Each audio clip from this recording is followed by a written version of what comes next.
cho sampo pa gyu tra shi pa tu che tempe tin yar ngo da pe ge drolor zampe ze par che pal den lame shabla solvade Oma Guru Vajradhara Suma Timo Nishasane Karma Uta Vardanya Shri Bhadra Varsa Manya Sarva Siddhi Hum Oma Guru Vajradhara Timo Nishasane Karma Uta Vardanya Shri Bhadra Varsa Manya Sarva Siddhi Hum Om Guru Vajradhara Sumati Munish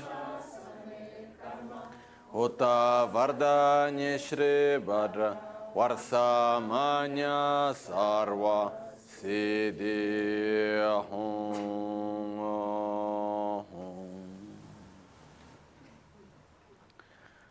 Hakyuke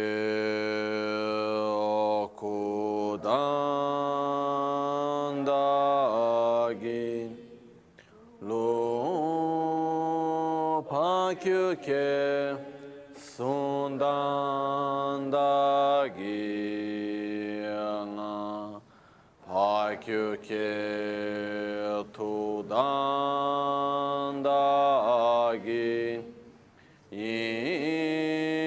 Teyerme çiktu cingilo pakyuke kudan dagilo pakyuke ginga pakyuke tudan Dagi yerme çıktı cingilo makyuke kuda dagilo makyuke sundan dagina makyuke tudan Dagi ten yerme çıktı çingelo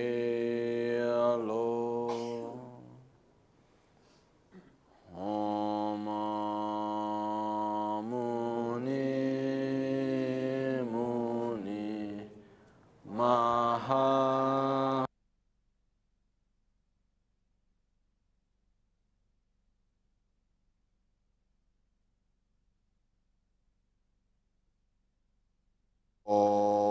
Muni Muni Mahamuni Shakyamuni Swaha Om Muni Muni Mahamuni Shakyamuni Swaha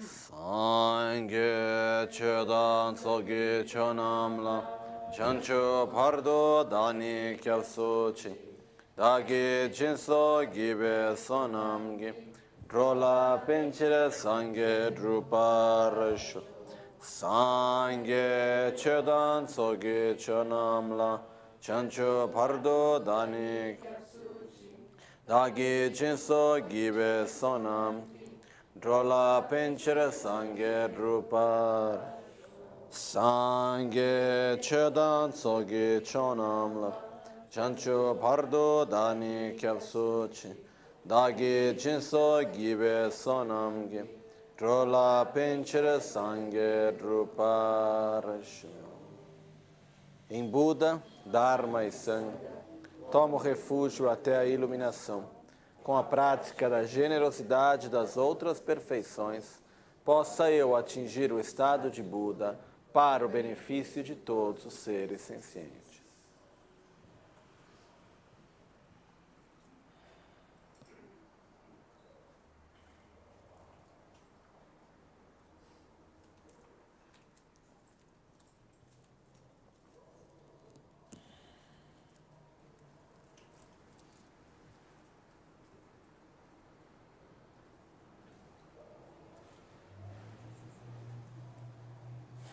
Boa tarde.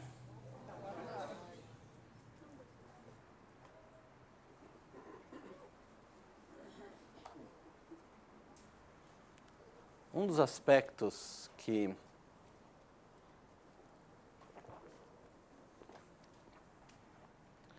eu sempre gostei e cada vez me atrai ainda mais para o budismo é quando nos ensinamentos de Buda eu vejo que o ponto principal é que a gente tenha coerência com a realidade. E a gente saber se relacionar e viver com o mundo de forma coerente com o que ele é. Quanto maior for a nossa incoerência, maior é o nosso sofrimento.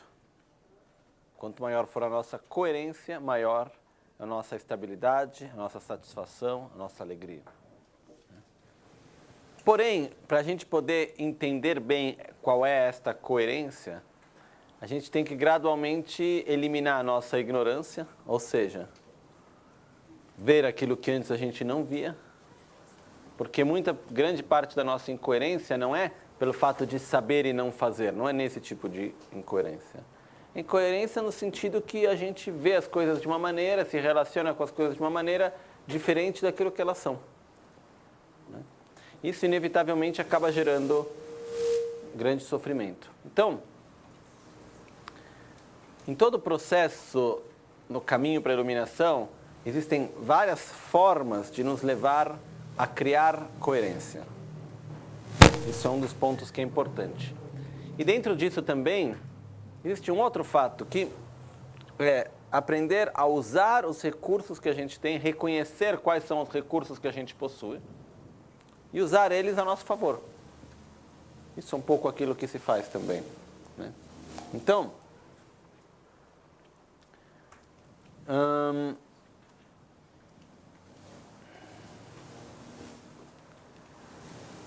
uma das grandes qualidades que eu vejo nos ensinamentos de Buda, em Buda mesmo, era a sua capacidade de ensinar e mostrar o caminho para cada um de acordo com suas capacidades e sua mentalidade. Né? Buda, em momento algum, disse, olha, este é o caminho, é assim que você deve fazer e acabou. Ele dizia para um, ele dizia, olha, é desse jeito. Para o outro, ele dizia, não, é daquele jeito lá. Indo de acordo com a necessidade, mas antes de tudo com a capacidade de cada um. Mostrando isso. Né? Então, na verdade, o caminho é um só. É o caminho de desenvolver amor, compaixão, paciência, equilíbrio, satisfação, sabedoria, humildade. E, ao mesmo tempo, o caminho de eliminar a raiva, os ciúmes, a inveja, o egoísmo, a ignorância. Né? Então, o caminho em si é um só. Porém, existem várias formas de chegar e de guiar neste caminho. É por isso que, a princípio, Buda ensinou 3 formas principais de seguir esse caminho. Uma delas é chamado o caminho assim como conhecido da liberação pessoal, ou caminho Theravada, ou Hinayana. Depois tem o caminho chamado, que mais do que o caminho, desculpe, a palavra correta é o veículo, porque o caminho é um só. Aí tem vários veículos que a gente pode usar para seguir esse mesmo caminho. Pode ir de bicicleta, de carro, de helicóptero, cada escolhe como for. Cada um tem seus prós e seus contras. Ir de bicicleta é mais fácil, não precisa comprar gasolina, é bom se cair não machuca muito, e é mais estável. Ir de carro é mais rápido, dá para levar mais gente, porém se bater é mais perigoso. Ir de helicóptero é muito mais rápido, porém é bem mais perigoso e precisa de muitos mais recursos para poder ir de helicóptero. Então, parecido com isso, a gente tem 3 veículos principais que Buda nos colocou à disposição para seguir o mesmo caminho. Qual é esse caminho? É o caminho para sair do sofrimento, para eliminar o sofrimento e as causas do sofrimento. É o caminho para o que a gente chama de se liberar do samsara, que é o ciclo de sofrimento, e o caminho para atingir a iluminação. Okay?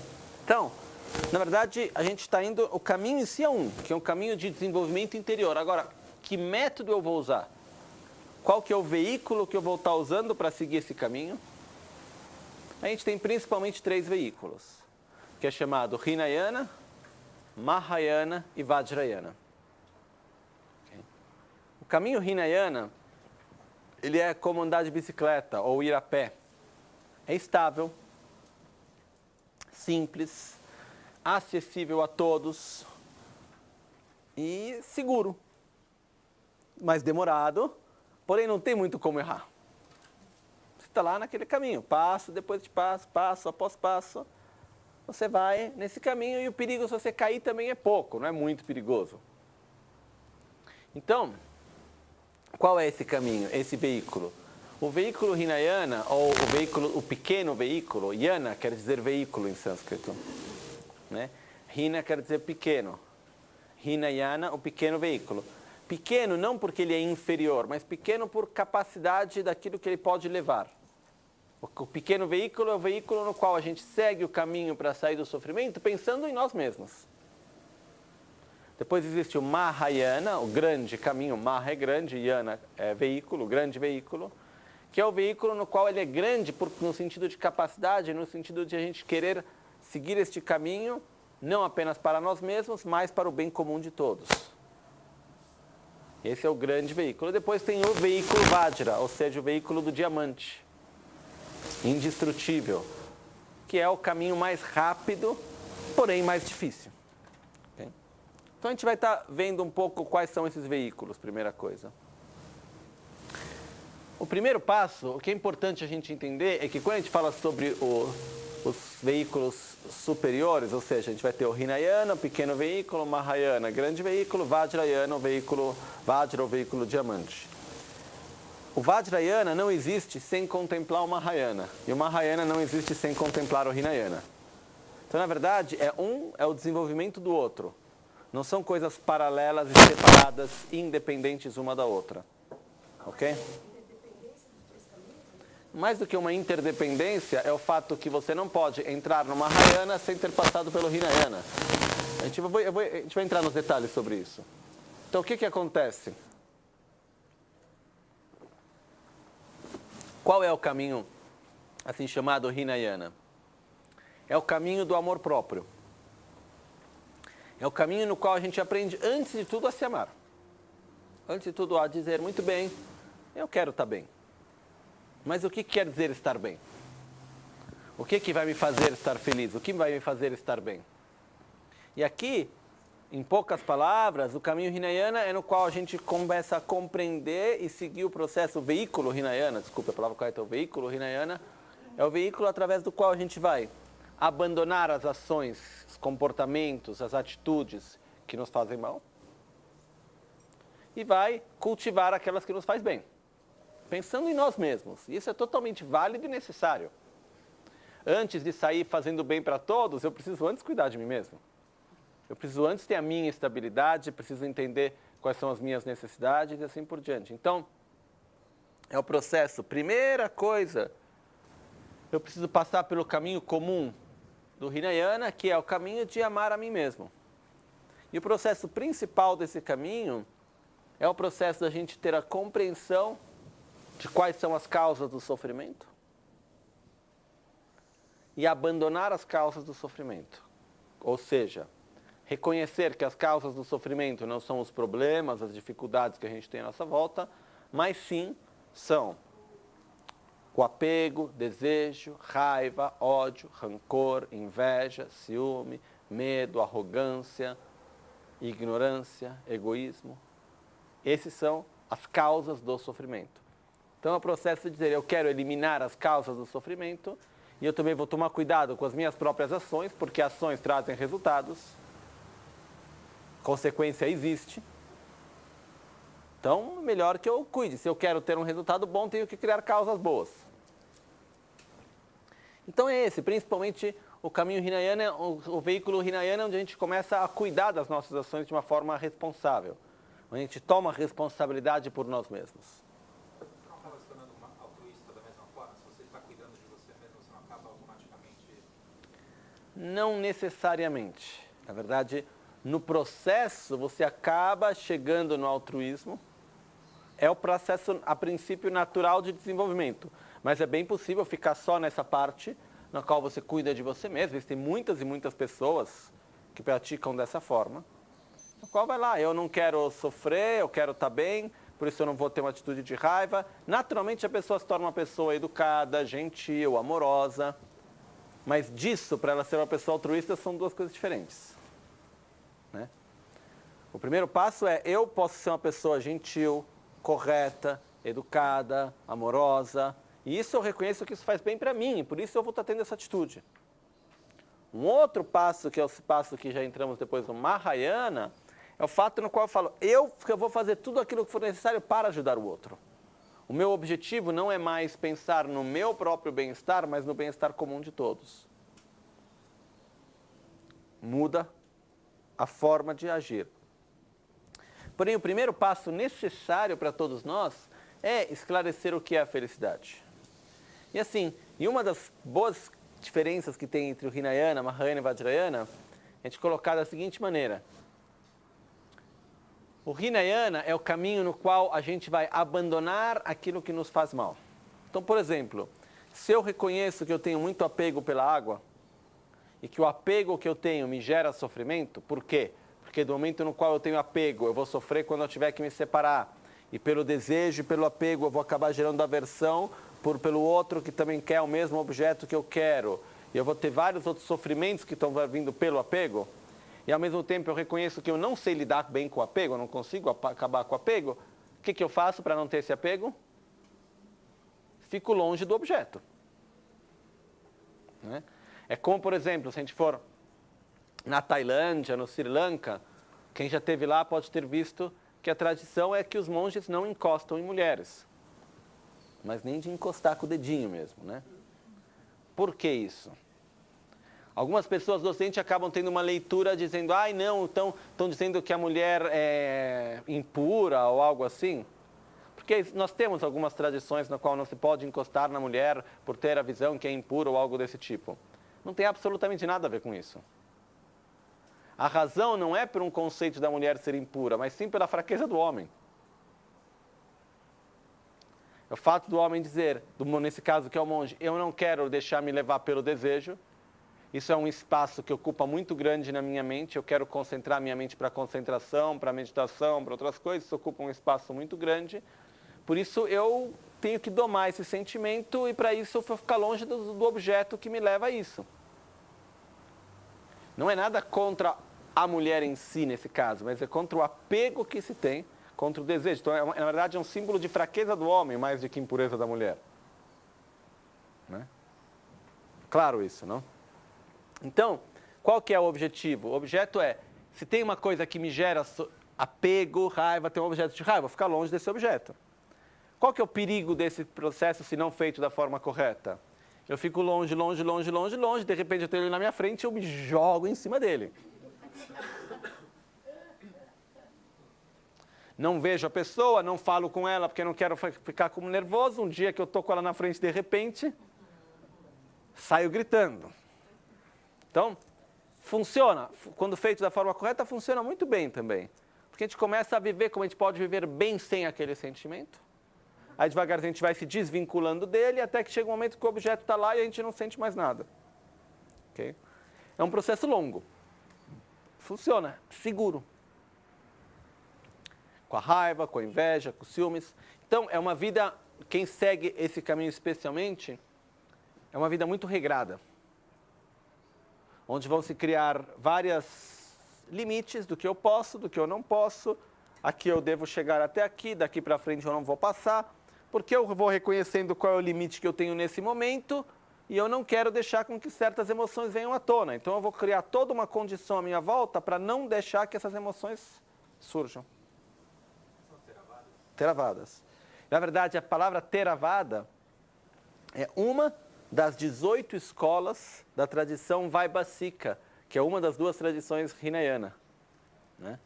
Então, é dado o nome, só que hoje em dia é chamado principalmente como Theravada, porque as outras 17 quase não existem mais, né? Então, é por isso que é mais conhecido como Theravada, e também porque culturalmente acabou gerando uma história que Hinayana é um termo pejorativo, etc., que na verdade não é. Porém, no nosso caminho, essa é uma parte importante. Não é que eu sou Mahayana, deixa o Hinayana para lá, não.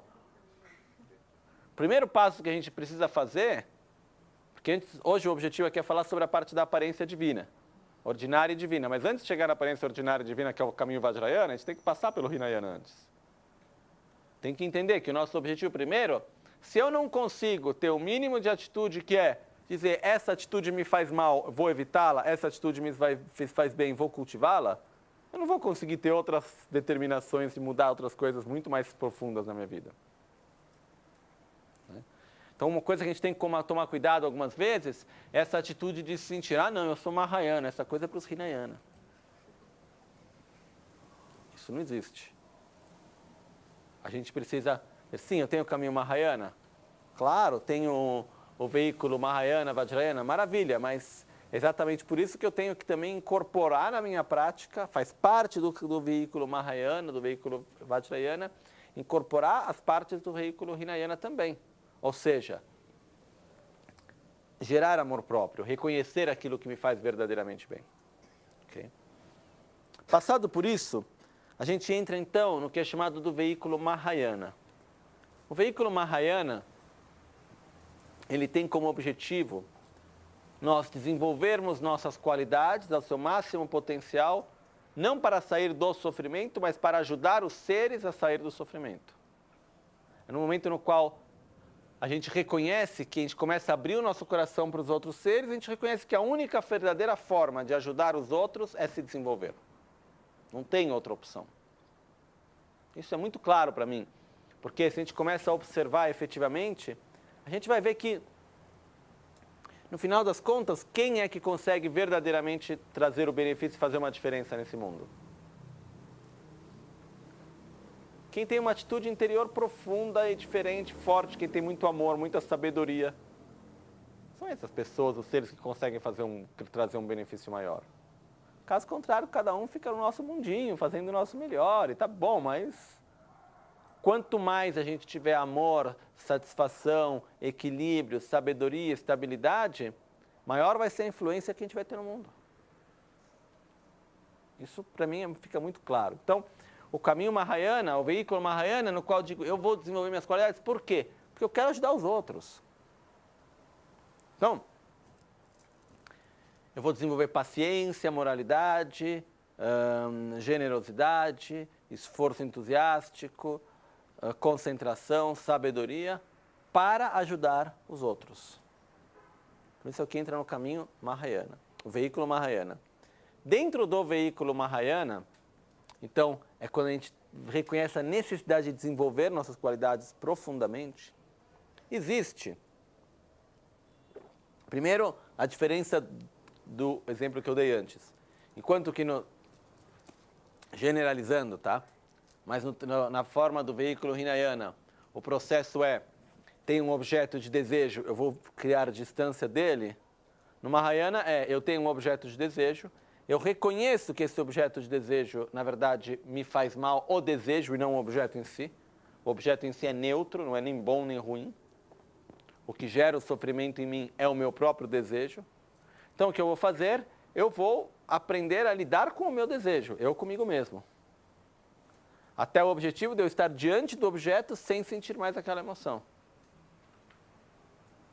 É mais difícil? É mais potente? Também. Okay? Porém, é mais difícil. Então, tem um objeto de raiva.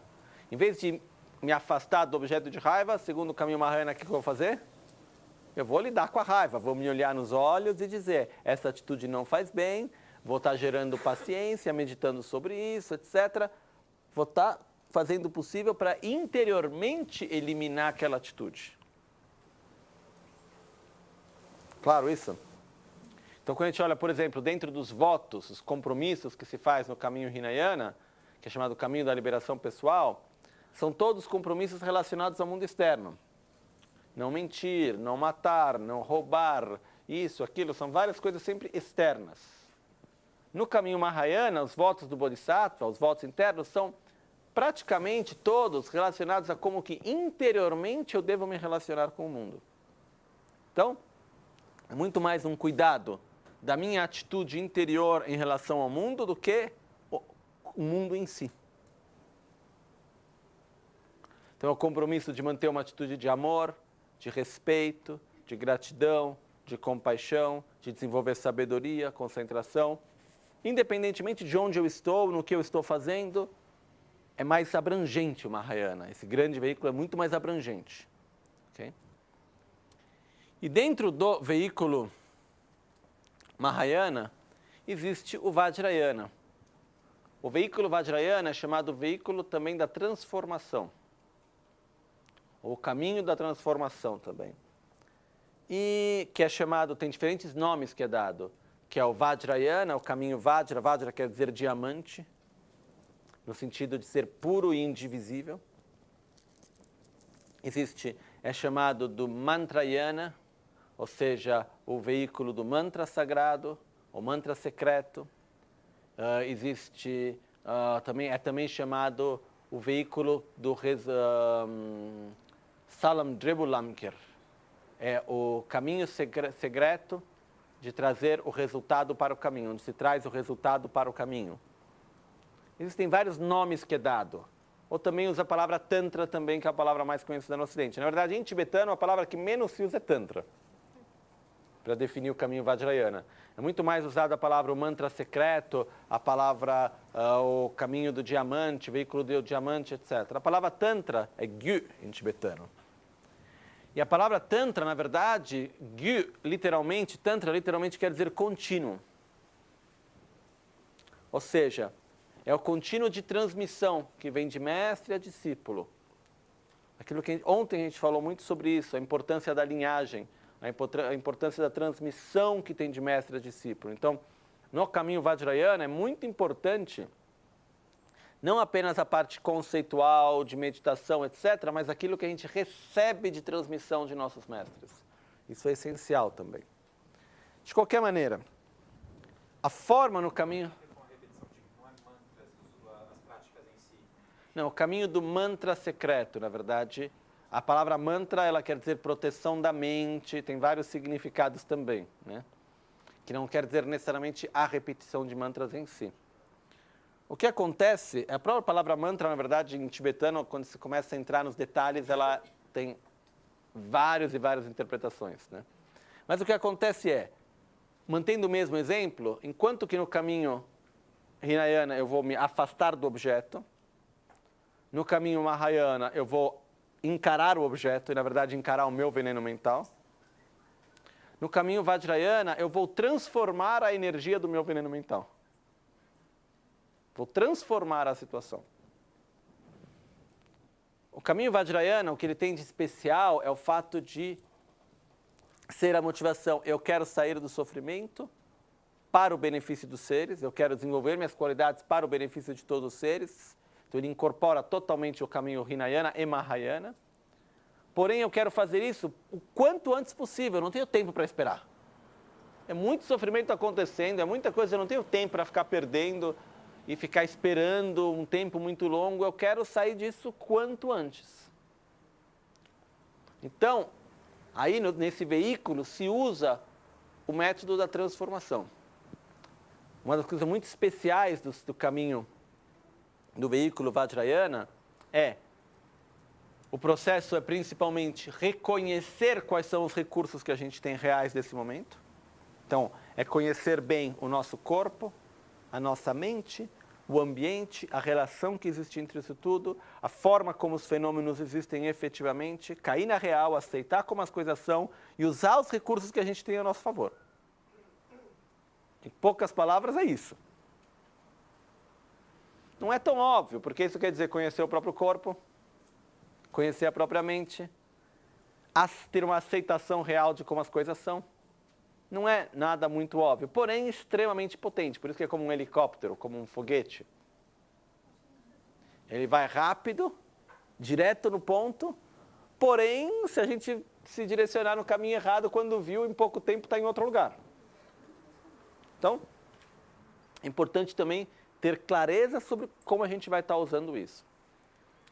Mantendo o mesmo exemplo de antes,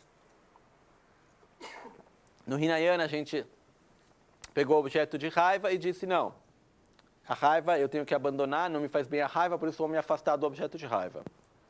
No caminho Mahayana a gente disse, no veículo Mahayana a gente disse, a raiva não me faz bem, por isso eu vou gerar compaixão, vou meditar na paciência, vou fazer o possível para não ter raiva.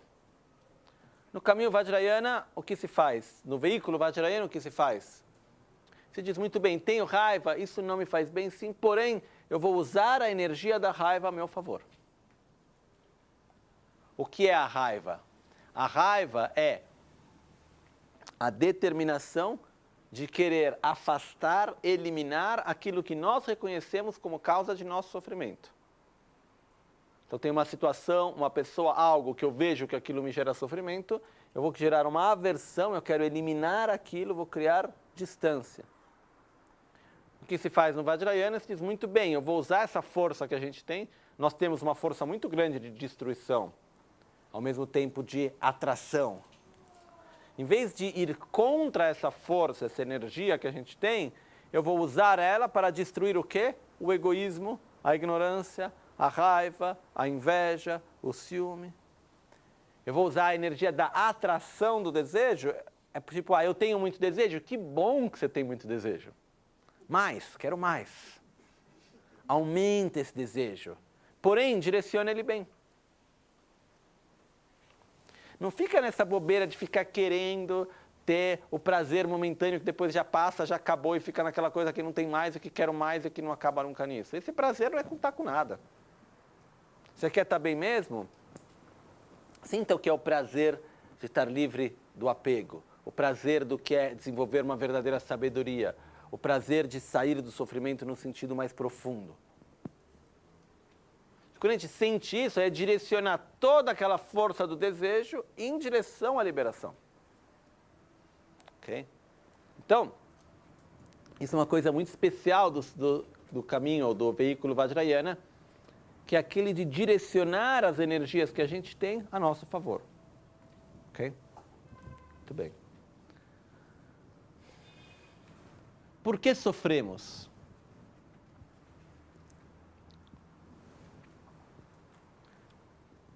Sofremos a causa de emoções destrutivas. Se a gente observar bem na nossa vida, a gente tem principalmente sofrimentos do corpo e da mente. Na sociedade na qual a gente vive, grande parte do nosso sofrimento é um sofrimento mental e não físico.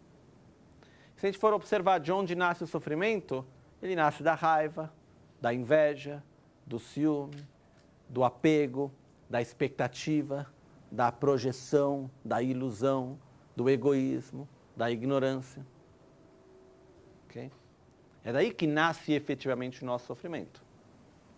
Então, o que ocorre é, muito bem, por que que eu sofro? Eu sofro porque eu tenho essas atitudes, eu tenho essas reações negativas através das quais eu acabo sofrendo. Se a gente for observar, na grande maioria das nossas situações, sendo bem objetivo e direto, sem ter que analisar muito, a gente vai ver que se naquela mesma situação não tivesse tido raiva, ou inveja, ou ciúmes, e assim por diante, a gente não teria sofrido. Okay? Então, o sofrimento vem dos venenos mentais, que por sua vez vem da atração e da aversão, que vem do egoísmo, que é a obsessão pela autogratificação, que por sua vez vem da nossa ignorância. Qual é a ignorância que é a causa, a origem fundamental de nosso sofrimento? É o fato que nós nos vemos como se nós existíssemos totalmente independentemente de tudo aquilo que está à nossa volta. E ao mesmo tempo nós vemos os fenômenos à nossa volta como se existissem totalmente independente de nós. Eu olho para o copo, eu olho para o sol, eu olho para a árvore, eu olho para qualquer coisa, eu escuto um som, sinto um tato, qualquer coisa. E qual é a minha sensação? Como eu percebo isso? Como se isso existisse independentemente de mim. Eu estou aqui, aquilo está lá, acabou. Uma coisa não depende absolutamente da outra. Essa é a forma como nós vivenciamos a realidade. Okay? Se a gente parar para observar, a gente vai ver que na realidade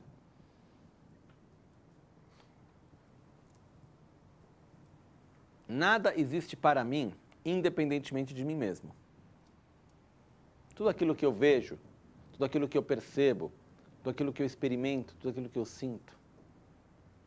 Eu vejo, percebo, experimento, sinto através de mim mesmo. Eu não consigo ter nenhuma percepção de nada independentemente de mim mesmo. Então, o simples fato que se a gente for imaginar que o contato, que se a sensação ela vem como resultado do contato. O contato é a união de objeto, de percepção, poder sensorial, físico, e consciência sensorial.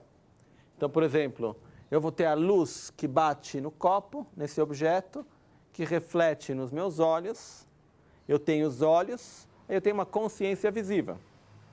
Quando vão se unir as três coisas, eu vou ter a percepção de estar vendo a forma do copo. Está claro isso?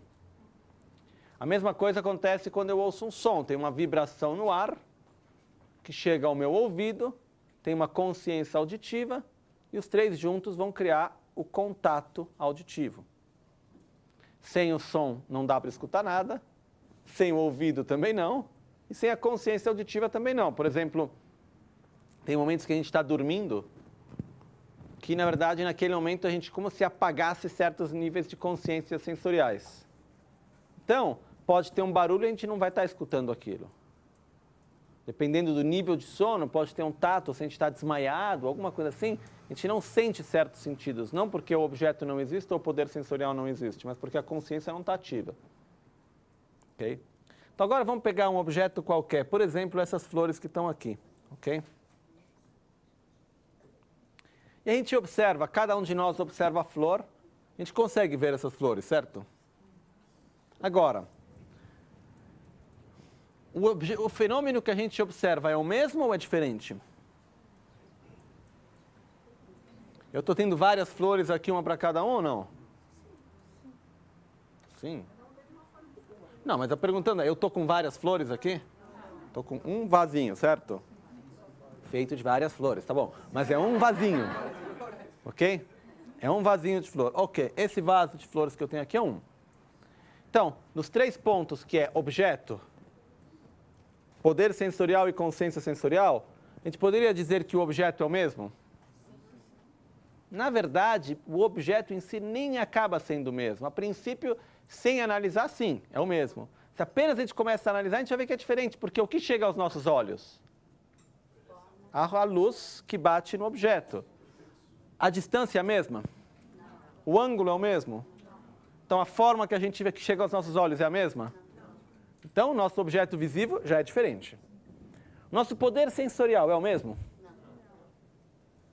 Não é o mesmo.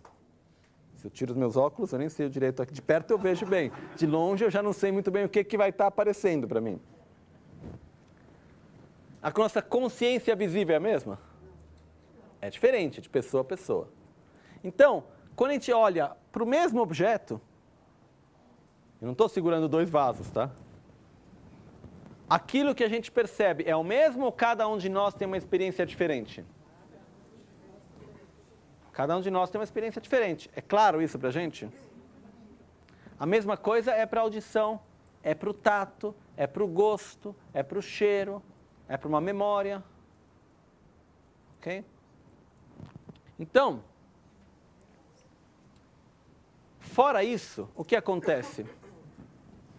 Eu vejo o objeto, aparece, nesse caso, a luz que bate nos meus olhos, tem o objeto sensorial que é a forma, o poder sensorial que é o poder da visão, a consciência visiva, que une a percepção que vai interpretar as cores e as formas. Okay? E fora, além disso, eu tenho uma imagem mental que eu vou atribuir sobre esse objeto que chega a mim. Então eu vou chamar isso de flores. Okay? Cada um vai ter uma memória. Quando eu vejo um objeto, ele me traz memórias, ele me traz emoções do passado, traumas e mil coisas que podem surgir através da experiência do momento presente. Que eu vou estar atribuindo esse valor sobre o objeto. Ok? O valor que a gente vai atribuir sobre o objeto é completamente diferente de cada um de nós. Todos nós aqui podemos chamar isso de flores. Mas eu tenho muito vendo Flávio, eu me lembro que uma vez teve uma descrição de uma flor completamente diferente daquela que eu daria.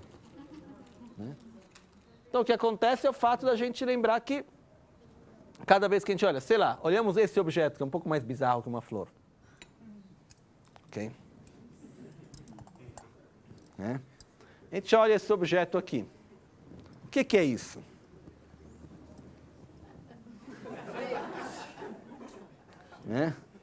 Ó, na verdade, isso é chamado da oferenda interna.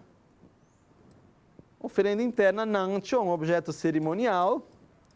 Mas se a gente for olhar, para cada um tem um significado diferente. Ele representa a união de beatitude e vacuidade. Ele representa o mandala do vento, o mandala do fogo, o chakra da coroa, a bodhicitta branca que se dissolve através do fogo interior do túmulo que sobe, e a experiência de beatitude unida à vacuidade. É o que esse objeto representa. Ok? Porém, ele representa isso do momento que se atribui esse valor a ele. Por si só, não é que eu levo esse objeto para qualquer pessoa e a pessoa olha para ele e fala, nossa, então, obrigado, esse objeto que ele está me mostrando, a meditação do vaso, da respiração do vaso, porque isso, as bandeirinhas aqui representam o vento que entra no canal central, pelo chakra do umbigo e faz com que o fogo suba e derreta a gota da energia masculina no chakra da coroa e faça ter uma sensação de beatitude unida com a vacuidade. Não vai entender isso. Pode ser várias coisas. Eu posso dar isso para uma pessoa e ela usar isso como um cinzeiro? Pode, né? Então, funcionaria como cinzeiro ou não? Tem até um lado bom que tem uma tampinha, depois o cheiro do cigarro não fica saindo. Você abre, usa, fecha. Ok? Então, o que acontece é, o ponto que eu quero trazer, quando a gente olha para esse objeto, não só a forma que surge aos nossos olhos é diferente, pela posição na qual nos encontramos, etc. O nosso poder sensorial é diferente. A consciência visível é diferente.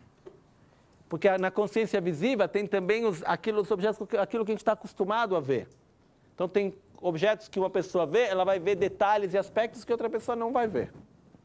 E ainda fora isso, ainda tem o valor que a gente vai atribuir sobre esse objeto, características e funções que a gente vai atribuir sobre ele. Ok? Então, o que acontece aqui? Quando eu olho para esse objeto e eu vou atribuir um valor a ele, fazendo um outro exemplo ainda, que talvez fique mais fácil ainda até. Eu pego esse objeto aqui. O que seria isso? Mais fácil que a kapala, a oferenda interna. Eu tenho aqui um sino, ok? Por que é um sino?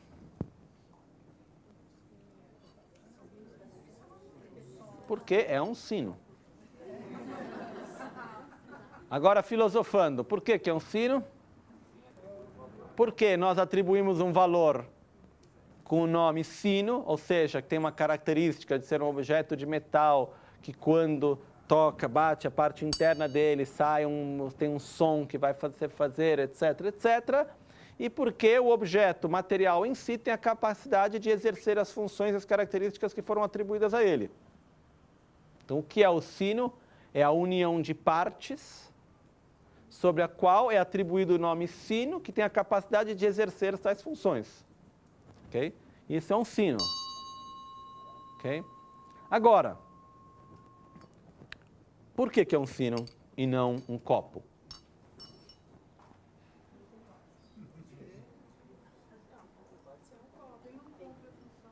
Ele cumpre a função de copo ou não?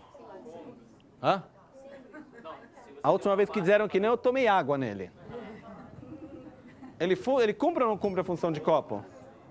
Alguém pode me dizer, mas não pode apoiar. Eu já vi muito copo moderno com ponta assim no final, para não apoiar em lugar nenhum.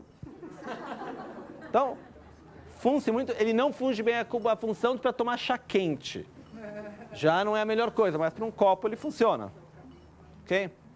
Agora, o que acontece se eu for para você e dizer, então, toma aqui o seu copo. Ou vocês chegarem aqui no ensinamento depois da pausa e eu estiver tomando meu chá ou minha água. O que a gente pensa? Tem alguma coisa errada com o lama? Está tomando água no sino. Ou o que será que isso significa, tomando água da fonte da sabedoria? Né? Porque o sino representa a sabedoria. Seja o que for, entendeu? Mas o ponto que eu quero chegar é o seguinte, se eu vir para vocês agora e dizer, de hoje em diante tem que tomar água neste objeto que não é mais sino, esse objeto é um copo. Ok? Nós vamos trazer muitos copos do Nepal. Então, esse objeto é um copo, ok? E você fala, tá bom, lama disso é copo, não, virou um copo. Isso aqui agora virou copo, tá bom, é um copo. Digamos que eu comece a pensar que esse objeto é um copo, ok? Um copo que faz um barulhinho bonito. Muito bem, aí o que acontece? Quando eu for olhar para o objeto, como que a gente vê esse objeto dizendo que é um copo? A gente pensa, é um copo ou a gente pensa é um sino que está sendo usado como copo? Não, nesse momento, sem filosofar, o nosso instinto, como que a gente vê? É um sino usado como copo. Por que é um sino usado como copo e não é um copo? Por quê? Porque para nós ele existe intrinsecamente como se fosse um sino. Acabou.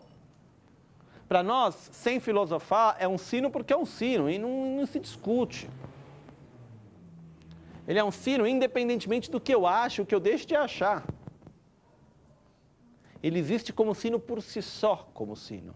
E é por isso que no momento que eu troco o nome, troco a função, eu vou continuar a ver que é um sino que está sendo usado como copo. Ok? Mas se a gente parar para pensar, para analisar, filosofar, analisando bem, qual é a única diferença desse objeto como sino ou como copo? O valor que a gente atribui a ele, o nome, a função que a gente atribui a esse objeto. Essa é a única diferença que existe. Por que esse objeto não pode ser um copo e pode ser um sino ou vice-versa? Porque nós nos apegamos à aparência intrínseca do objeto. O objeto aparece a nós como se fosse um sino por si só e nós acreditamos. Então, existe uma parte no que é chamada a aparência e o agarrar-se à aparência. Eu olho para o objeto, ele aparece para mim como se fosse um objeto intrinsecamente como um sino, e eu acredito nisso. Então, se alguém começar a usar como um copo, eu posso dizer, o que você está fazendo? Isso é um objeto sagrado, não faça isso. Isso quer dizer que a gente pode atribuir qualquer valor a qualquer coisa? Não. Podemos, só vai dar errado. Não é qualquer valor atribuído que funciona. O que vai determinar se o valor que eu atribuir estiver correto ou não correto é se o objeto em si, o objeto que é a união de partes, tem ou não a capacidade de exercer as funções e as características que eu estou atribuindo a ele. Ok? Do momento no qual eu vou atribuir um valor e uma característica a uma união de partes, que é um objeto, uma união de partes, e essa união de partes tem a capacidade de exercer tais funções e características que eu estou atribuindo, é uma atribuição correta, é uma visão correta. Ok? Até aqui estamos? Então, o que acontece com isso?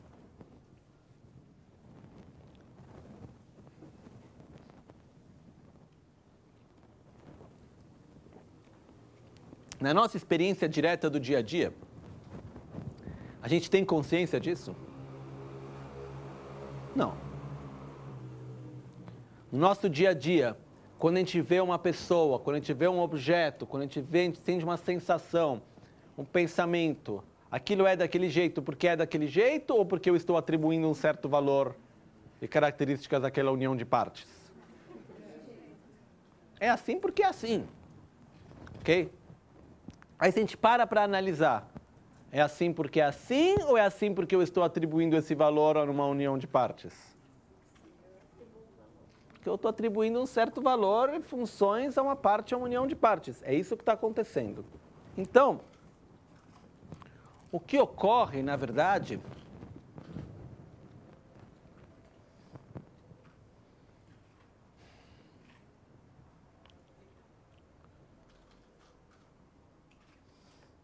é que no nosso dia a dia, a gente vive numa grande ilusão.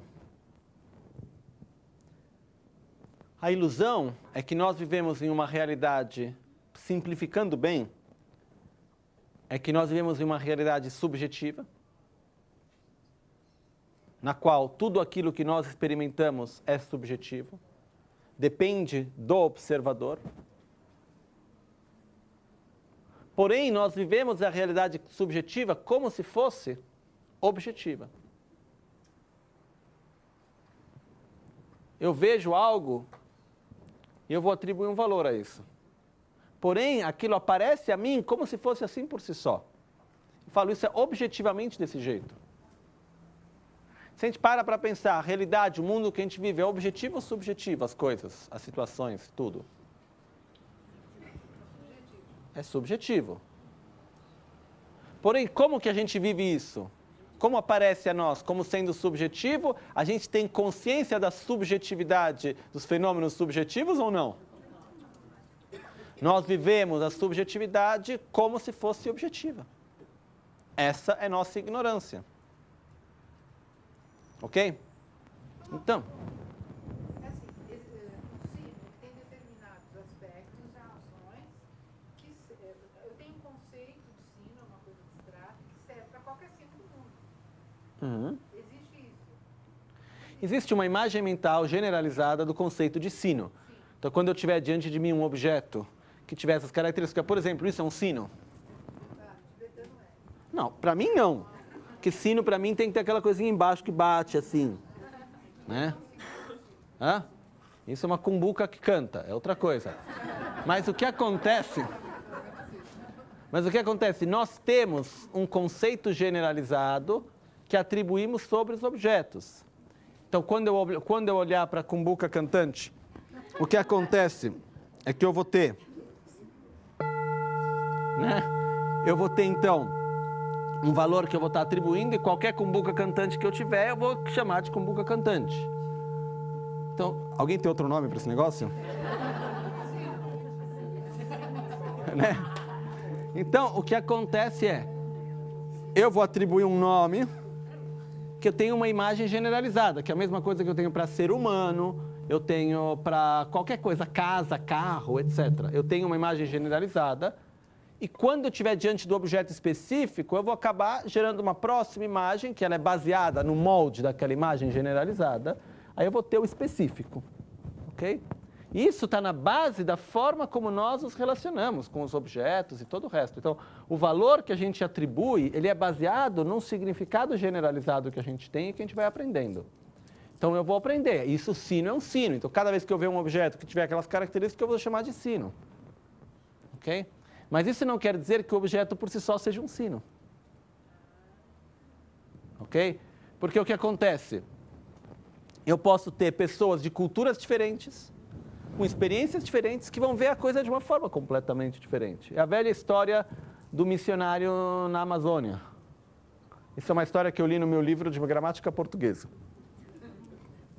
E a história era o seguinte: tinha um missionário que foi para a Amazônia, passou alguns anos na Amazônia, fez muita amizade com um jovem indígena, e antes dele ir embora, voltar para a cidade, estava se despedindo desse jovem, desse grande amigo dele na aldeia, tal. Aí o índio disse para ele: me dá isso de presente, apontando para o relógio que ele tinha no pulso dele.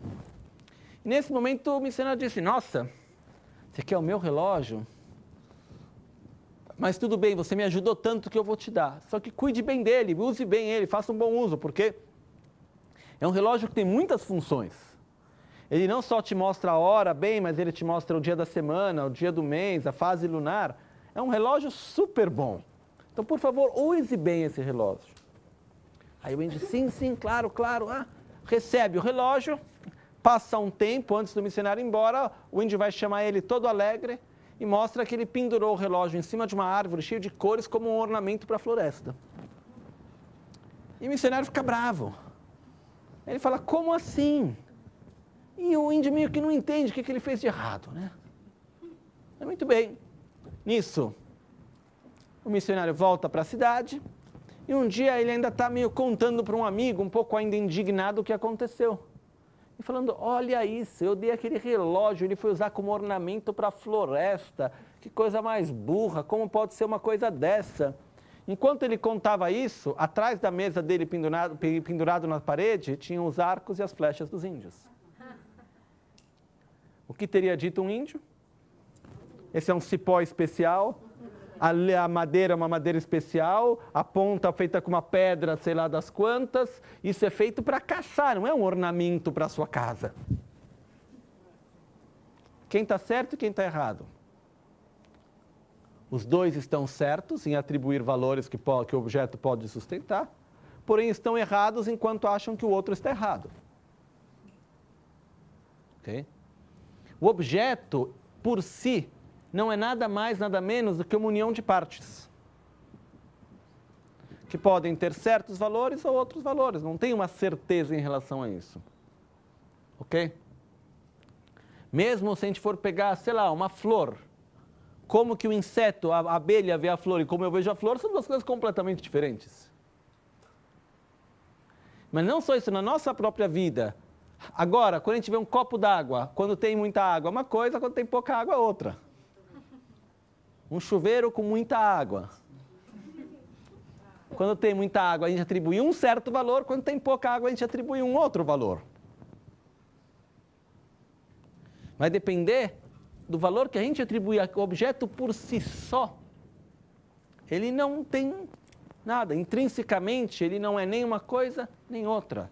Depende do valor que nós atribuímos e de acordo com o valor que a gente atribui, a existência vai se aparecendo, surgindo para nós mesmos. Ok? Então, chegamos até aqui, tudo bem, né? Muito bem.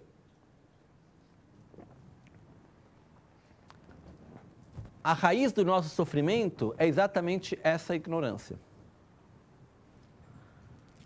Quando nós estamos diante de um objeto de raiva, aquele objeto de raiva existe para nós como objeto de raiva porque eu estou atribuindo valores a ele como um objeto de raiva ou porque ele é um objeto de raiva e não se discute? A gente vive como se ele existisse intrinsecamente como objeto de raiva. Se a gente parar para analisar, qual é a única diferença que existe entre um objeto de raiva e um objeto de compaixão? O valor que eu vou atribuir a ele. Ok? Então, o mesmo idêntico objeto, ele tem a capacidade de sustentar as características e as funções de um objeto de raiva ou de um objeto de compaixão? Tem. Ok? Então daqui, isso é o nosso livre-arbítrio, isso é a nossa liberdade também de escolher como eu quero me relacionar. Eu me lembro, uma vez eu estava conversando com uma pessoa, e essa pessoa ela veio para mim e disse, mas eu não entendo, qual é o jeito certo de ver isso? Eu comecei a observar e eu disse, olha, existem várias formas que podem ser certas. Se nós entendemos que o certo é o fato que o objeto tem a capacidade de sustentar os valores e as características que você está atribuindo. É certo ver como um objeto de raiva? Sim. Consegue sustentar as características e as funções do objeto de raiva? Sim. Então é correto, não está errado. Porém, qual é a forma que eu vou... A pergunta não é o que é certo ou o que é errado, mas é dentro das várias possibilidades de certo. Qual é aquela que eu saio ganhando mais? Qual é aquela que me convém? Qual é aquela que eu sofro menos? E que eu posso até trazer benefício para mim mesmo? Trair benefício para mim mesmo? Essa é a pergunta. Lembrando que existem várias e várias formas corretas de ver o mesmo objeto, a mesma situação. Eu me lembro sempre, eu estava uma vez em Milão, dando uma aula sobre budismo para crianças de uma escola. E atrás de mim tinha uma imagem de Buda. Não exatamente como essa, mas digamos parecida, essa também funciona. Aí tinha uma criança de uns 6 anos, uma menina, e ela fala, quem é aquela moça com capacete azul?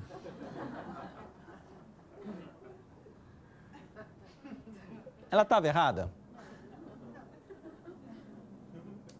Eu nunca, assim, muito sinceramente, eu nunca entendi por que o cabelo de Buda é assim. Ele tem essa representação dessa maneira, mas parece um capacete azul ou não? Pode exercer essa função de representação de um capacete azul ou não? Pode, entendeu? A roupa é parecida com a roupa de uma mulher? Na cultura da qual a gente vem? É. Então, pode exercer a função da representação de uma mulher com capacete azul? Pode. Então a criança estava errada? Não. Ao mesmo tempo, pode exercer a função da representação do meu poder de iluminação? Pode. Então, tem vários significados que eu posso atribuir sobre o mesmo objeto. A pergunta é, qual é a forma que eu vou me relacionar com os fenômenos que eu mesmo vou receber o maior benefício disso? Que eu vou estar na maior harmonia comigo mesmo e com os outros fenômenos. E a gente não está dizendo aqui de viver no mundo de Hello Kitty,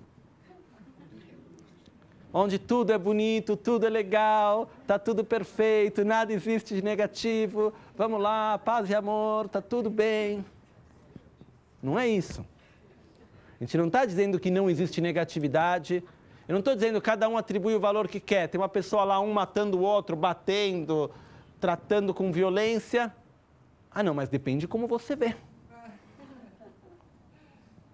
Mas você pode atribuir qualquer valor de positividade sobre uma pessoa tratando o outro com violência, a situação não vai conseguir sustentar as características e funções daquele valor que você está atribuindo. Existe uma realidade. Não é que é tudo na nossa cabeça. Porém, tem várias formas que eu posso ver. Eu posso ver uma pessoa tratando mal outra e ver aquilo como um objeto de raiva, de ódio. Eu posso ver como um objeto de compaixão. Mas eu não posso observar uma situação de violência e achar que é uma coisa positiva.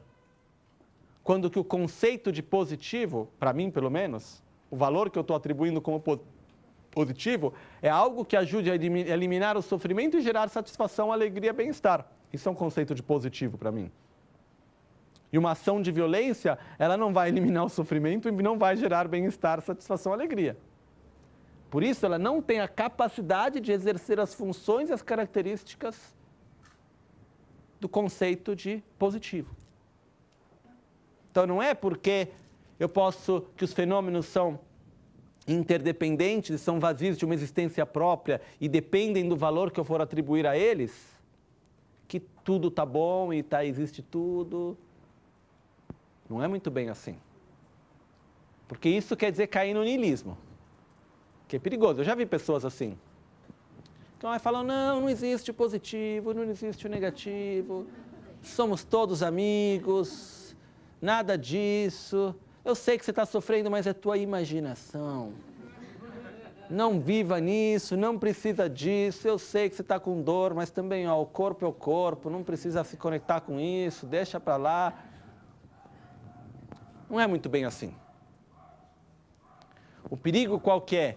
Que no momento no qual a gente vive nesse niilismo, de criar uma realidade paralela a nosso favor. Muito engraçado, quando você vê as pessoas que se relacionam com o mundo de uma forma niilista, é niilista até que convém a eles, né? Nada existe, está tudo bom até que convém a eles. Não é exatamente assim. Então o que acontece é, a realidade externa existe A gente vem aqui, todos nós podemos vir aqui e tocar nessas flores. Realidade externa existe, não é tudo uma grande ilusão da nossa mente, de jeito nenhum. Porém, a realidade externa não existe para cada um de nós, independentemente da nossa própria realidade interna. E a forma como cada coisa existe é um reflexo do valor que nós mesmos estamos atribuindo naquele momento sobre aquele objeto.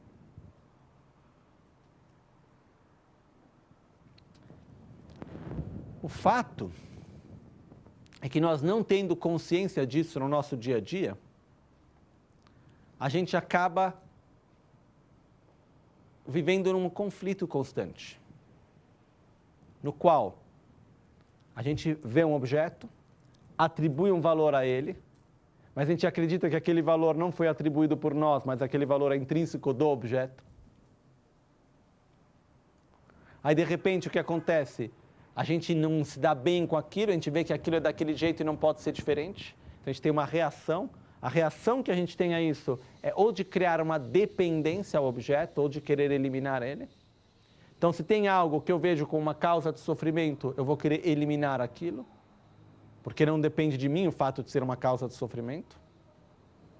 Se tem algo que eu vejo como uma causa de felicidade, eu vou fazer o quê? Eu vou criar uma dependência com aquilo, eu vou criar uma forte atração, porque para que eu seja feliz eu preciso daquilo. E disso o que vem?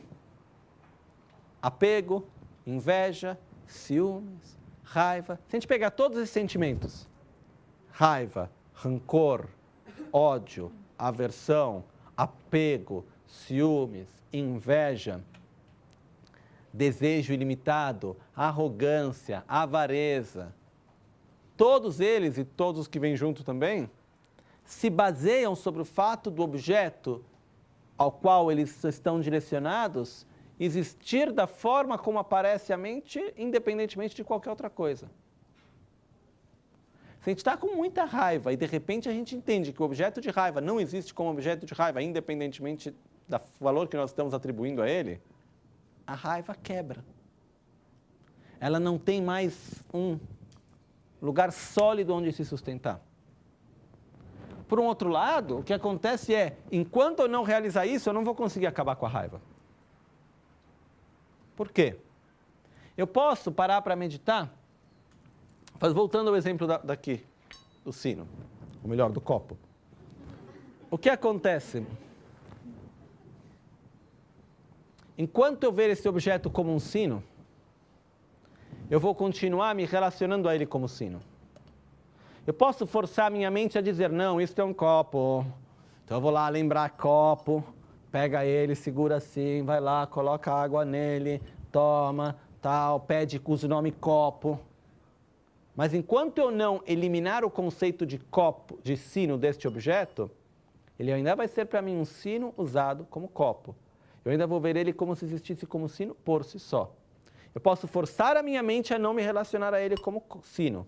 Porém, ele sempre sino para mim vai ser. No momento no qual eu descansar um pouco a mente, relaxar um pouco, o que vai ser para mim? Um sino. Então, existe uma diferença enorme entre ver o sino como copo e ver um copo. Claro para nós a diferença? Existe uma diferença enorme entre ver um sino como um copo e ver um copo. Ok? Da mesma maneira, eu posso pegar uma situação que é um objeto de raiva e ver esse objeto de raiva como uma oportunidade para crescer e me amadurecer. Eu posso usar um objeto de raiva como uma oportunidade de crescimento espiritual? Como uma oportunidade para praticar paciência? É possível. E é ótimo fazer isso, não tem nada de errado, ao contrário. É muito bom. Porém, é muito diferente eu ver a situação como um objeto de raiva que eu vejo como uma oportunidade de crescimento e ver a oportunidade de crescimento acabou. Porque enquanto for o objeto de raiva que eu estou me relacionando como uma oportunidade de crescimento, no que eu tirar o esforço e a atenção, o que vai ser aquilo? Um objeto de raiva, como eu vou reagir? Com raiva. Então, para que esse objeto deixe de ser um sino, que é usado como copo, e seja um copo, o que eu tenho que fazer? Matar o sino que está nele. É bem difícil. Mas o ponto não é nem esse, de ressignificar, de dar um novo nome, de dar um novo significado para algo. O ponto principal é que as coisas aparecem a nós como tendo uma existência própria. É possível dar um novo significado? Sim, mas depois de uma bela lavagem cerebral. Chegamos lá. Chegamos lá devagarzinho. O primeiro, não, é possível dar um novo significado, mas a primeira coisa que a gente tem que fazer agora é entender o mecanismo da nossa mente, de como nós funcionamos. Esse é o primeiro passo para poder mudar. Porque quando a gente tem uma compreensão clara do nosso mecanismo, a gente pode começar a agir de uma forma oposta. Okay? Então, o que acontece? Para que eu consiga eliminar, para que eu consiga ver este objeto verdadeiramente como um copo, eu preciso eliminar o conceito de sino dele. Ou eu preciso realizar que o objeto por si só não é um sino. Não é nada mais, nada menos do que uma união de partes ao qual eu atribuí um nome sino. Mas, na verdade, pode ser um copo como várias outras coisas. Então, o que acontece aqui? Um minuto. Espera. O que acontece? O que eu preciso fazer para eliminar aquilo como objeto de raiva? E poder ver verdadeiramente como um objeto de compaixão? E não um objeto de raiva que eu vejo como um objeto de compaixão. Eu tenho que eliminar o conceito que eu atribuí sobre aquilo como um objeto de raiva. É um processo longo, possível. Mas qual que é a melhor forma? Porque senão o que vai acontecer, cada vez que eu tenho um objeto de raiva, eliminar aquela projeção e atribuir outro valor, porque é um pouco aquilo que a gente faz, né? Quando a gente está com raiva de alguém ou de uma situação, qual que é a tendência que a gente tem de ajudar a pessoa a não ter mais raiva? Muitas vezes a gente diz, olha, não é muito bem assim. Não é que a pessoa fez exatamente isso. A gente tenta mudar a cabeça da pessoa. A gente tenta fazer com que ela veja aquilo de uma forma diferente.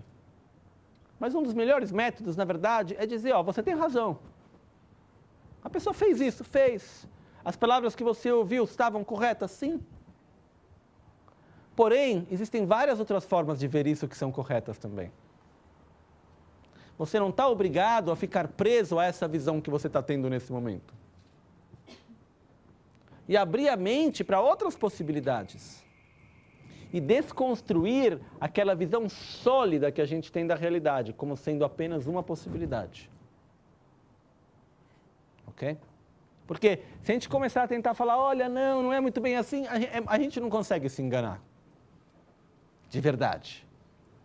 A gente sabe que aquilo exerce as funções do objeto de raiva que a gente está projetando.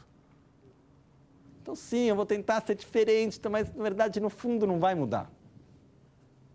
Mas se eu deixar assim, essa é uma visão, porém, que outras possibilidades existem? A situação por si só, ela não existe dessa maneira por si só. Eu estou me relacionando dessa maneira, que é uma forma possível, mas que outras formas possíveis existem também, que também são corretas. A gente abre a nossa visão para isso. O que acontece é o fato que a gente vai devagarzinho desconstruindo essa solidez que a gente coloca nas coisas. É isso que é importante. Enquanto os fenômenos aparecerem a nós de uma forma sólida, e nós acreditarmos, cairmos na armadilha e nos apegarmos, agarrarmos a essa existência sólida, autônoma, intrínseca, própria, objetiva, última, a gente vai reagir de acordo com isso. Então, o que ocorre é que a única forma que eu tenho para eliminar verdadeiramente a raiva, a compaixão ajuda, a paciência ajuda, porém a única forma para eliminar da raiz é através da sabedoria. É através da realização que o objeto de raiva não existe como objeto de raiva, independentemente do valor que eu estiver atribuindo sobre ele. Quando cai a ficha, quando se realiza isso, não tem mais base sólida para sustentar aquela emoção, aquele sentimento. Então, o que acontece?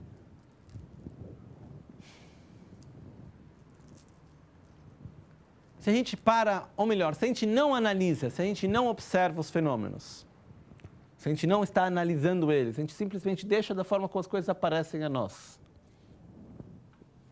O que é isso? Um livrinho, uma sadhana. O que é isso? Um livro. Correto?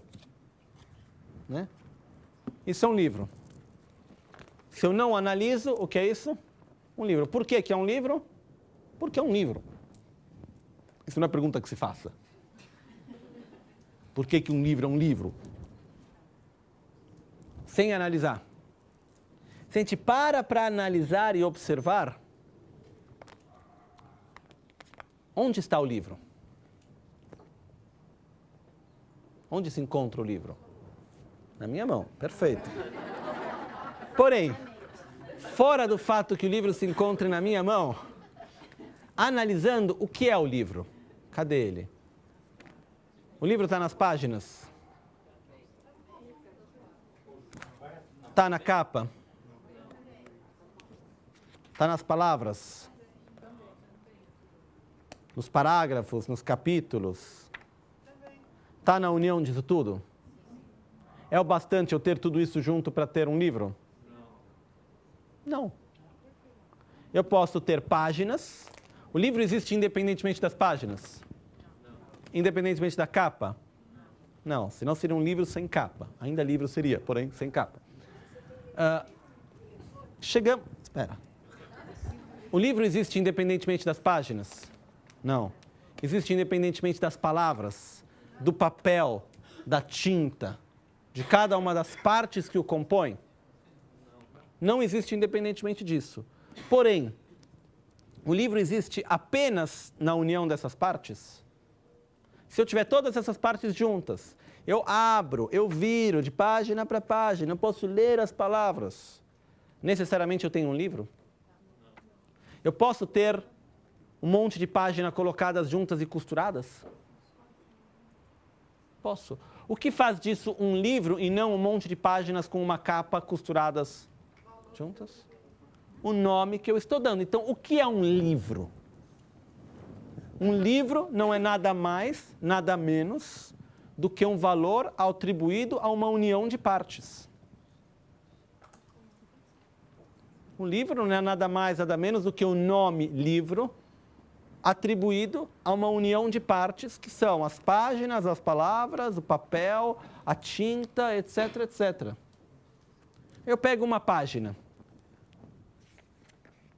A página não existe independentemente do papel, da tinta, da parte de cima, da parte de baixo, da frente, de trás, etc, etc. Todas as partes que a compõem. Mas o que é a página? Não é nada mais, nada menos do que uma união de partes a qual eu vou atribuir o nome página.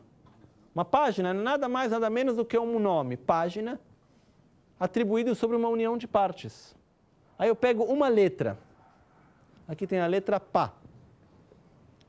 Eu pego essa letra. O que é essa letra? Nada mais, nada menos do que o nome Pá, atribuído a uma união de partes. Mas quando você fala da raiva e o objeto é um objeto que interage com você, Uhum. não é um livro. Não, mas o ponto... Encontro frequente com esse objeto. Sim.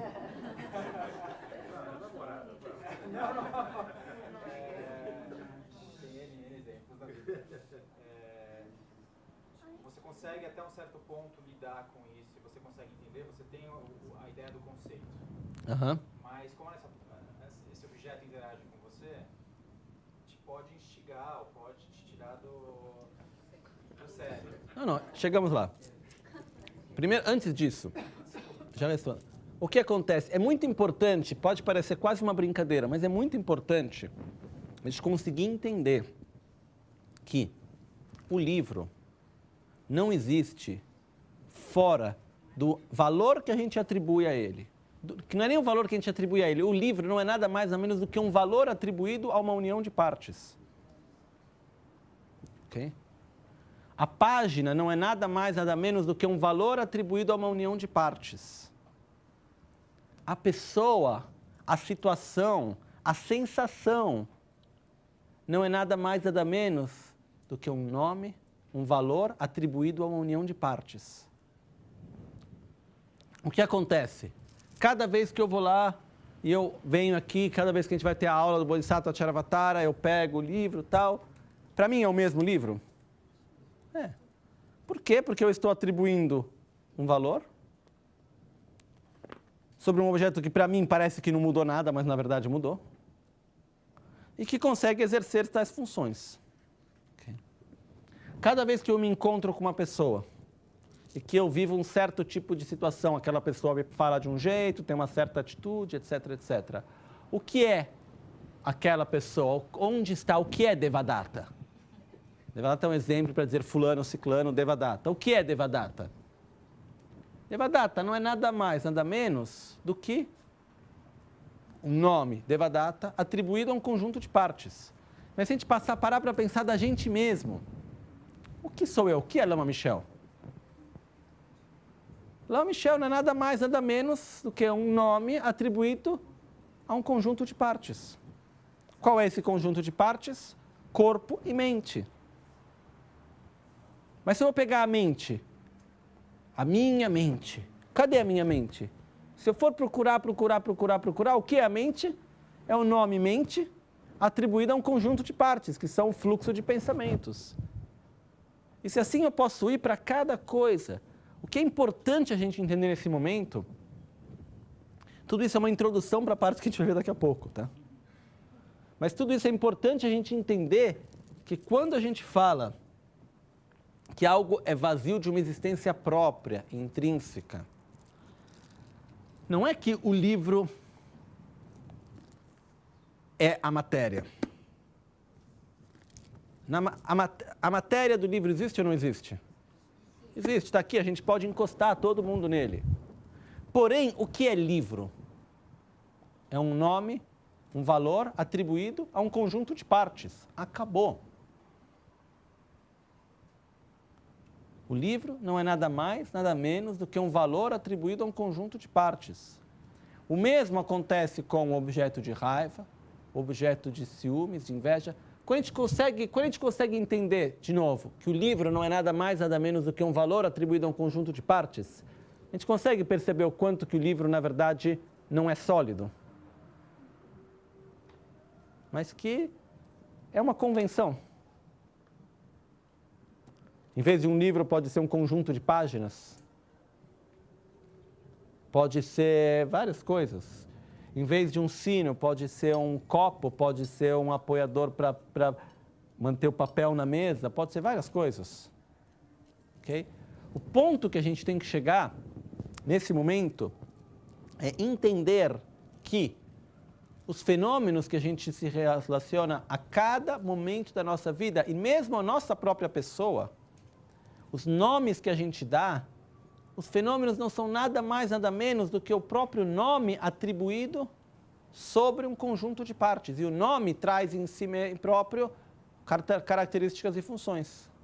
Então, a capala, o copo, a mesa, mas a mesma coisa é para o objeto de raiva, o amigo, o inimigo, a pessoa chata, a pessoa legal, aquilo que é bom, aquilo que é ruim, em vários níveis. Tudo aquilo que a gente se relaciona a cada momento e os nomes que a gente dá, porque nós somos incapazes de se relacionar com algo sem dar nomes. A gente está sempre dando um nome. No momento que eu dou um nome, o que é aquilo? Cadê? Se a gente for procurar sem analisar, está lá. Se a gente começa a analisar, a gente vai ver que aquilo não existe, independentemente do nome que a gente está dando. Ou seja, não é nada mais, nada menos do que um valor atribuído a um conjunto de partes. Existem vários outros valores que podem ser atribuídos também. Então, o ponto qual é? Voltando para a pergunta que você fez, Romeu. Nossa essência também? Aí a gente entra numa outra pergunta. O que é a nossa essência? Ok? Mas também, Absolutamente nada existe de uma forma intrínseca, própria, autônoma, que seja independente dos outros fenômenos, que não seja interdependente. Ou seja, o fato da nossa essência ser de existência interdependente não quer dizer que a nossa essência existe na dependência do valor que nesse momento eu estou atribuindo sobre ela. Não é isso. Mas é o fato que se a gente for observar, primeiro a gente entra numa coisa um pouco mais complexa. Talvez depois a gente fale um pouco mais sobre a nossa essência. Okay? Quando a gente vai falar sobre a aparência ordinária e divina, a gente pode entrar um pouco mais sobre o conceito da essência. Porém, voltando para a pergunta de antes, o que acontece é, eu estou lá com objeto de raiva todos os dias, 3 vezes por semana, 2 vezes por dia, seja quantas vezes for, aquela situação que está lá na minha frente, que se repete todas as vezes, e quanto mais se repete, mais sólida ela fica, mais pesada ela se torna, mais espaço ela consome e mais raiva eu acumulo. Ok? Muito bem.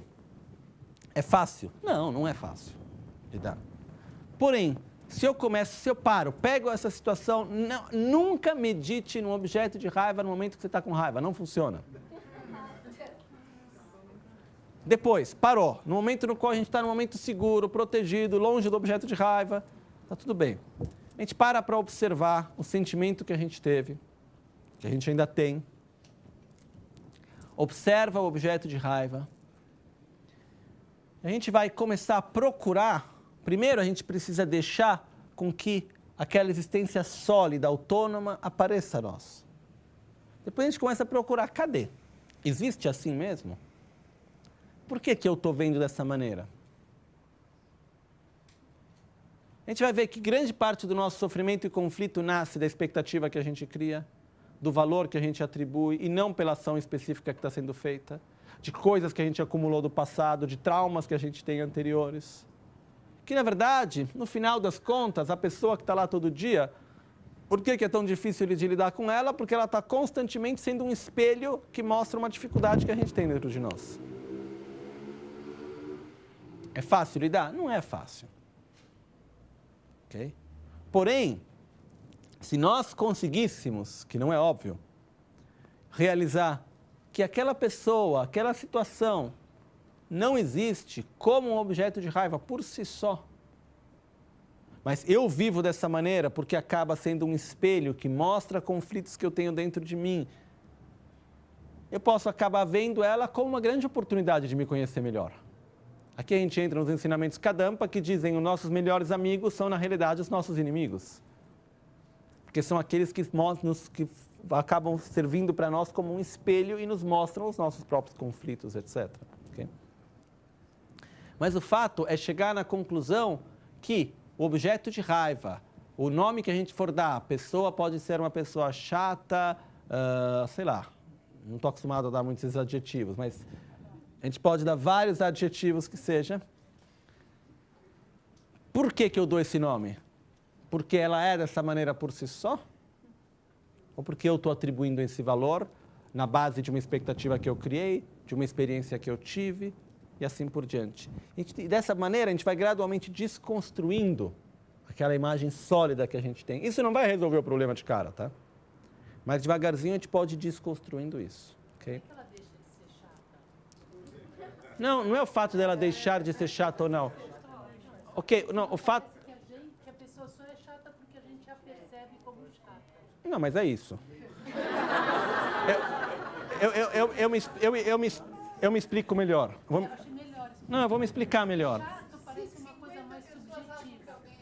Não. Espera. Você pega uma qualidade mais pesada. Não, pegamos um exemplo. Não, o ponto qual que é? Ok, vamos pegar um exemplo. Uma pessoa mentirosa. Ok? Me lembrei de uma pessoa que foi uma das últimas pessoas difíceis de se relacionar. E aconteceu uma pessoa que passou na minha vida por um tempo, que era uma das pessoas que foi uma pessoa mais mentirosa que eu já conheci até hoje. E com grande sofrimento, porque a pessoa que tem o vício da mentira. Muito difícil, muito difícil. Então o que você vai dizer? É claro, o fato dela estar mentindo ou não estar mentindo depende do valor que eu estou atribuindo a ela? Não, eu posso dizer que era chato, eu posso dizer que era legal. eu posso ver ela como um objeto de compaixão, eu posso ver ela como um objeto de aversão, eu posso ver ela como uma pessoa a quem eu devo criar distância, eu posso ver ela como uma pessoa que eu devo ajudar e por isso estar perto dela, eu posso ver ela como uma pessoa que tem grandes dificuldades do passado, quando eu conheci essa pessoa melhor, e por isso tem uma grande dificuldade de se colocar e de se sentir aceito, por isso está sempre tentando se colocar e contar histórias para se fazer aceitar, mas na verdade acaba criando mais problemas para si mesma. Eu posso ver de 1000 maneiras diferentes. O fato de eu ver diferente não vai fazer com que ela deixe de mentir. Ok? Porém, ela pode passar de ser uma pessoa mentirosa, então objeto de aversão, etc., e uma pessoa em sofrimento que tenta criar uma realidade paralela e se manifestar de outra maneira. Muda a forma como eu vejo isso. Então, o que eu quero dizer não é porque eu mudo a minha forma de ver que vai mudar as palavras que a pessoa vai dizer, o comportamento que a pessoa vai ter. O que vai mudar é o comportamento como eu vejo o comportamento, como eu me relaciono, o que isso significa para mim. Isso quer dizer mudar a realidade. Ok? Mas a realidade não existe independentemente da realidade individual de cada um de nós. O que acontece é, eu sou incapaz de perceber qualquer coisa independentemente da minha própria realidade individual. Não existe uma grande realidade que é interpretada por cada um de nós de uma forma diferente. O que existe são infinitas realidades individuais, colocadas juntas. Okay? Não é pelo fato que eu vou estar vendo você como um ser de grande amor e compaixão que você vai estar gerando grande amor e compaixão. Se fosse assim, seria ótimo. Mas seria uma grande bagunça também, né? Uma pessoa me vê como um ser de grande amor e compaixão, depois um outro me vê como um ser de grande ódio. O que eu viro? Né? O que acontece é o fato que, no momento no qual eu atribuo um valor que o objeto tem a capacidade de sustentar, aquela é a realidade que eu estou vivendo. Não é uma interpretação de uma realidade. Porque não existe uma realidade independentemente da realidade individual de cada um de nós. Isso não quer dizer que a realidade externa não exista, ou seja, está aqui. Porém, como que isso existe para mim, vai depender do valor que eu mesmo for atribuir. E assim é para cada um de nós. E se a gente for procurar, é um pouco que nem a gente for procurar, cadê uma realidade que é independente da realidade de cada um? Ou seja, eu vejo isso como uma capala que representa a beatitude, você vê isso como um cinzeiro, você vê isso como cada um, mas no fundo, o que é? No fundo não é, não tem fundo. Não existe. Nada existe independentemente da realidade individual de cada um de nós. Uma coisa, um fenômeno, para existir, ele deve ser um objeto de percepção. Algo vem a existir do momento no qual aquilo é percebido. Okay? E não é apenas por nós seres humanos, por qualquer forma de vida. Okay? Então, a realidade existe, porém ela não existe como uma grande realidade interpretada de formas diferentes por cada um de nós, mas sim como a união de infinitas realidades individuais colocadas juntas, okay? Que estão se interagindo a cada momento. O fato de eu ver você de uma certa forma não quer dizer que você vai se ver dessa mesma maneira. E mais uma vez, o mais importante é a gente entender que no momento no qual eu vou atribuir um valor sinceramente sobre algo, e aquele objeto puder exercer tais funções, é verdadeiro aquilo. É a realidade que eu estou experimentando. Porém, o objeto tem que ter a capacidade de exercer tais funções. A gente não pode, não é que a gente não pode, se a gente sair dando aí valores incoerentes, a gente vai se dar mal porque, na verdade, não vai ter uma resposta. Né? Eu queria te perguntar, quando você fala que um objeto não sustenta, o que você quer dizer com ele? Eu quero dizer, por exemplo, eu estou andando na rua, passo na frente de uma loja, tem um manequim, eu acho que é uma pessoa. Ok? Eu vou acreditar profundamente que é uma pessoa. eu vou gerar atração porque eu gosto daquela pessoa. Tá? Então eu vou andar e vou encontrar uma desculpa para ir naquela loja, porque eu quero ver aquela pessoa. Eu chego na loja, estou indo em direção porque eu quero encontrar aquela pessoa. Na minha realidade, aquilo é aquela pessoa ou não é aquela pessoa? Na realidade, não. Por quê? Porque não tem a capacidade de exercer as funções e características daquela pessoa pelo quanto que eu acredite. Um outro exemplo, que é o exemplo clássico. Eu saio aqui no final do dia, tem um objeto no chão, eu vejo aquilo como uma cobra. Tá? Fico com medo, saio correndo, entro no Gompa, saio gritando, tem uma cobra lá fora, alguém faz alguma coisa, não sei o quê. Fiquei com medo. Na minha realidade, não é uma cobra, enquanto que é uma corda. Enquanto que é um objeto que não tem a capacidade de exercer as funções e características de uma cobra. Mesmo que eu acredite profundamente que eu viva nessa visão.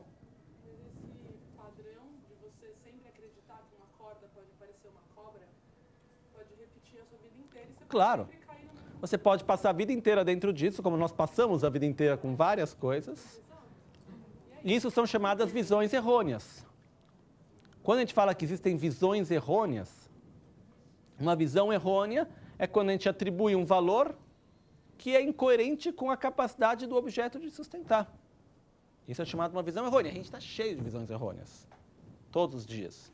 Mas é muito importante a gente entender que existem visões errôneas. Não é porque tudo existe na base da imputação do nome que tudo está bom e existe tudo. Se fosse assim, existiria Papai Noel e todo o resto. Porque só vale só a projeção do adulto? Não. Então, o que acontece existem coisas que são reais. Um ponto importante disso tudo é, como que eu sei que a minha análise, a minha meditação sobre a correta visão da realidade está andando na direção certa?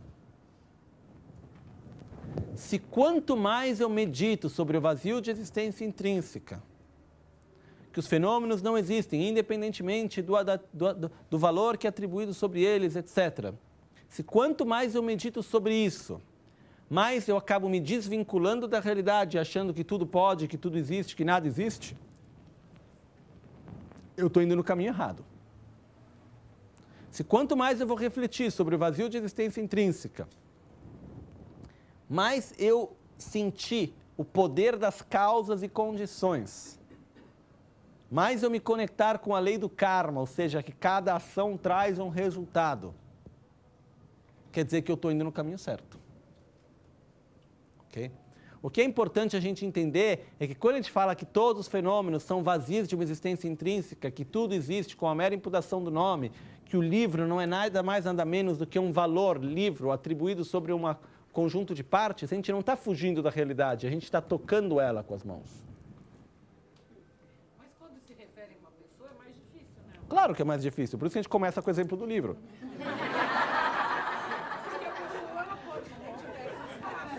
Não. O que acontece é o seguinte.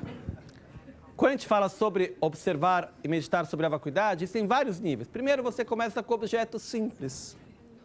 Depois a gente começa com objetos mais complexos. Por exemplo, a gente vai passar para meditar sobre a vacuidade da mente. Já é mais difícil. Observar o vazio de existência intrínseca da sensação de prazer. É mais difícil. Depois vai entrar para observar o vazio de existência intrínseca do próprio vazio de existência intrínseca, que é mais difícil ainda. Então, existem vários níveis sobre isso. Okay? E não é por nada que, mesmo do ponto de vista só intelectual, esse é um processo que normalmente nos monastérios dura pelo menos 4 anos fazendo só isso. Então, é um processo de uma vida, por isso que é um assunto que a gente vai repetir várias vezes, vai observar várias vezes, mas gradualmente vai cair a ficha e a gente vai conseguir entender e mudar a nossa forma de se relacionar com tudo. Enquanto você erra, no sentido que você entende conceitualmente e várias vezes você ainda, sei lá, explode com raiva. O que valeria a pena fazer nesses momentos de explosão? Para depois tentar voltar... No momento de explosão, a única coisa que você pode fazer é tentar respirar, colocar a tua atenção em outra coisa. No momento que acabou de ter, no exemplo, a raiva, é não justificar. É se acolher, dizer, errei, não importa por que foi. não se justificado por que eu fiz isso, porque a atitude não, eu sei que foi um erro, porém, se aquela pessoa não tivesse dito, se aquilo não tivesse acontecido, eu não teria feito. Não se justificar. Simplesmente dizer, é melhor não repetir de novo, ok? Você falou de aparência e de acreditar o conceito. Se agarrar à aparência. Então, assim, os seres normais, no geral, têm essas duas coisas, tem a aparência ordinária e concepção ordinária. Na verdade, sim. Sim. E os arahats... Então, o que acontece é o seguinte, no nosso processo, qual que é o caminho certo disso?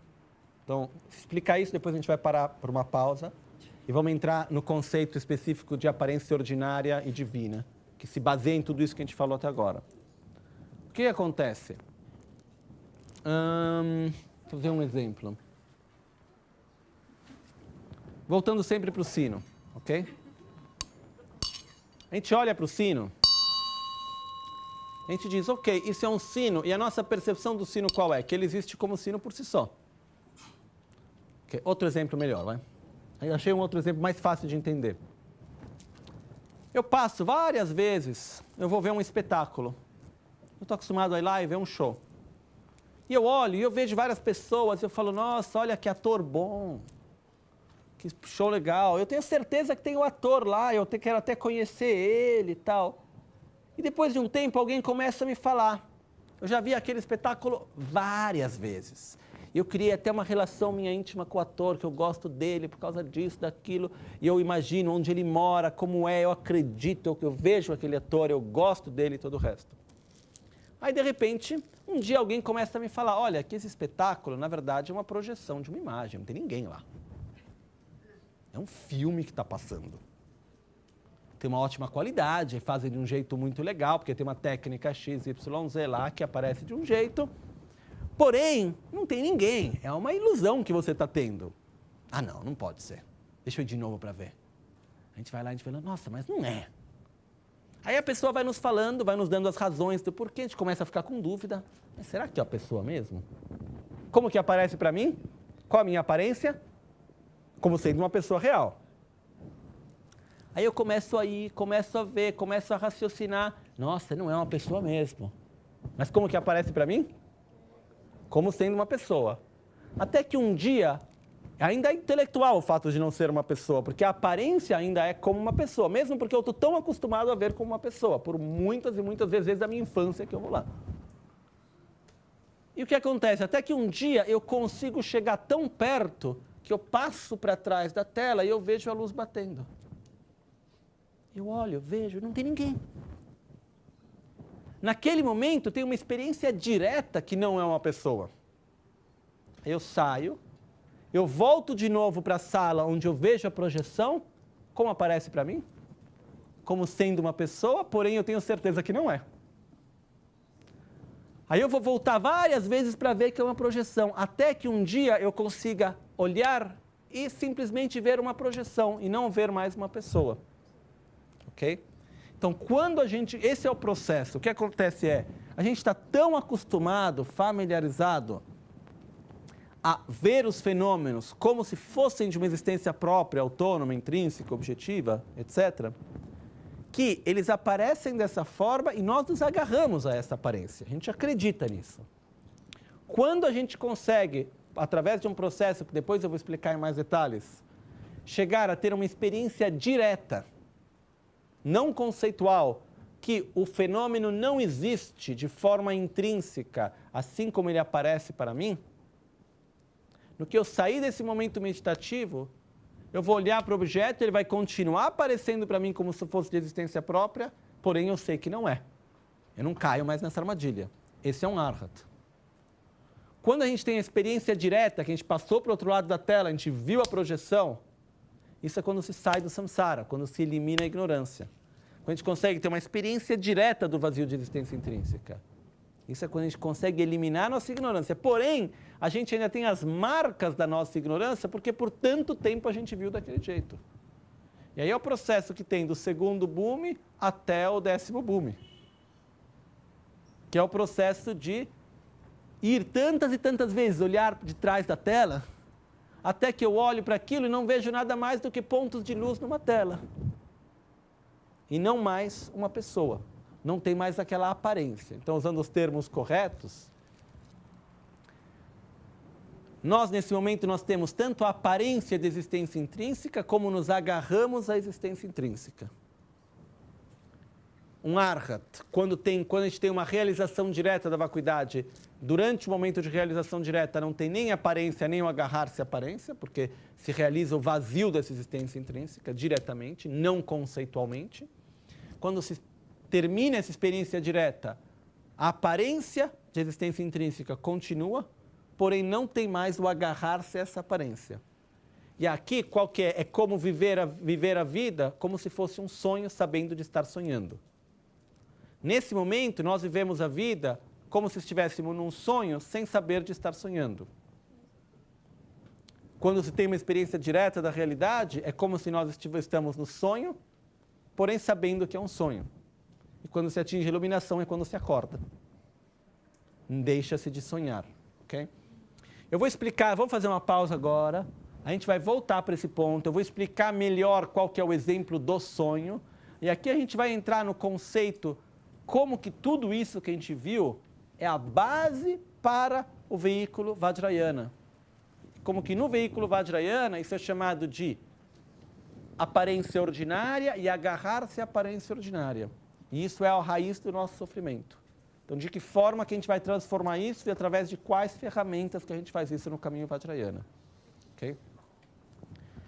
Jetsun lame kutse raptenchi namkar trinle chochur gepadang losan tempe dreme sasungi drowe munsel tato negyurch Nimo dele tsendele, nime kuyan delekshin, ninsen taktu de...